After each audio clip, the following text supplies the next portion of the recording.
Atë të nderuar përfaqësues të mediave, mirë se keni ardhur në këtë prononcim. Ne sapo dorëzuam padin në gjykatën themelore të Prishtinës Departamentin për çështje administrative, përmes të cilës kërkojmë anulimin e vendimit të zyrës së rregullatorit për energji për sa i përket çështjes së shtrejtimit të energjisë elektrike për qytetarët e vendit prej 16.1%. Siç e kemi thënë edhe në prononcimet paraprake, vendimi është marrë në bindjen tonë shkelje të shumta ligjore, është vendimi natyrës diskriminuese, është marrë në shkelje të ligjit si të ligjit për procedurën e përgjithshme administrative, po ashtu edhe të ligjit për zyrën e rregullatorit të energjisë. Dhe në rrjedhë të kësaj ne jemi përpjek me argumentu para gjykatës se një vendim i tillë duhet të anulohet dhe procesi të kthehet në pikën 0. Po ashtu, vlen theksohet që krahas padisë ne kemi bërë edhe propozimin për shtyrjen e ekzekutimit të vendimit si mas për sigurimin e padisë, për faktin se jemi të bindur që plotësohen kriteret ligjore të përcaktuara në nenin 100 të ligjit për konflikt administrativ, për faktin se një vendim i tillë është natyrisht me pasoja zinxhirore dhe të pariparueshme për palët rrjedhimisht për qytetarët, dhe ne jemi optimist dhe shpres plot që gjykata mbi bazën e provave dhe argumenteve do të vendosë në lidhje me këto çështje. Po ashtu, vlen theksohet që e kemi pa me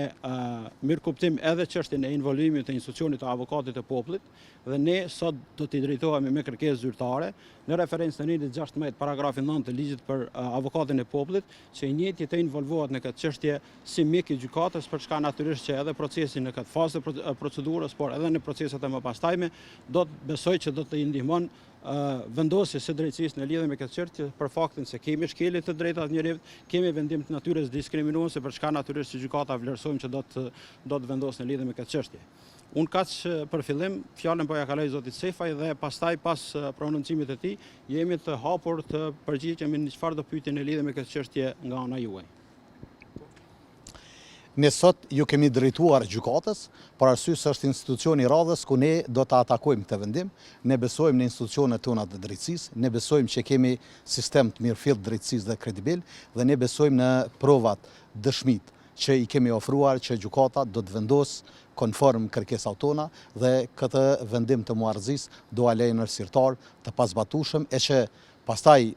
organet tona që presim të konstituohen Kuvendi i Republikës së Kosovës ta shkarkoj këtë bord të zërejës, të emroj një bord të ri, ta anuloj këtë vendim dhe që pastaj të hap konsultimin publik lidhur me çështjen dhe veçmas të merret me sektorin e energjisë, me cilin për 5 vite nuk është vënë asnjë gozhd për të ecur përpara dhe për ta krijuar një mundësi që qytetarët të kenë energji të lirë dhe të kenë të bollshme në mënyrë që të mos ketë reduktime. Po ne kemi mbet peng i konstituimit të Kuvendit të Kosovës, për arsye se aty është adresa ku ne duhet ta adresojmë presionin, e si rezultati mungesës së konstituimit nuk kemi pasur as arsye të thrasim njerëzit, as kujt bëjmë presion, për arsye se ata janë në presionin e vet si rezultati mungesës së gatishmërisë për konstituim, edhe për këtu ju bëjmë thirrje që ta konstituojnë Kuvendin, e që posa të konstituohet Kuvendi, ata do të përballen me presionin tonë qytetar për të vetmin qëllim që t'jenë në nivelin e detyrës dhe vendimarrja e tyre t'jetë në interes të publikës dhe republikës. Natyrisht, çka nëse rrezohet, nën kupton që kthehet në pikën 0, për faktin se procesi, siç e kemi thënë edhe herave të tjera, në bindjen tonë është marrë me shkelje ligjore të shumta, mungesë të theksuar të transparencës dhe natyrisht nuk janë marrë për bazë edhe obligimet ligjore që ka zyra rregullatorit e energjisë si autoritet rregullativ. Për më tepër edhe për nga përmbajtja e vendimit, natyrisht në bindjen tonë është në shpërputhje me elementet detyruese që duhet me përmbajt një akt i tillë, për faktin se edhe përkundër faktit që i njëjti ka një numër të konsiderueshëm faqesh në arsyetim,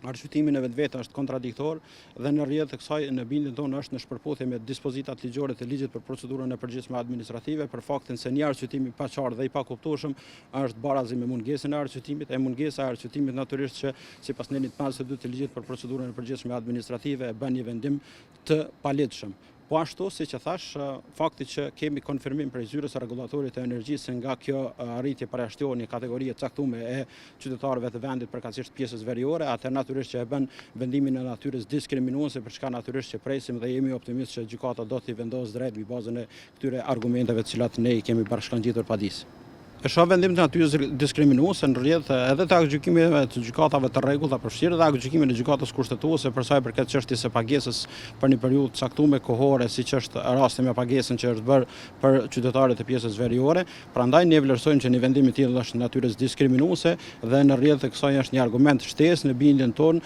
në drejtim të rrëzimit të kësaj padie, për çka siç e thash, vlerësoj që në këtë veçmas në këtë pikë do ta ndihmonte edhe involvimi i institucionit të avokatit të popullit, i cili siç është thënë publikisht para 2 ditësh, tashmë vetëm ka filluar procesin e hetimit në lidhje me këtë çështje.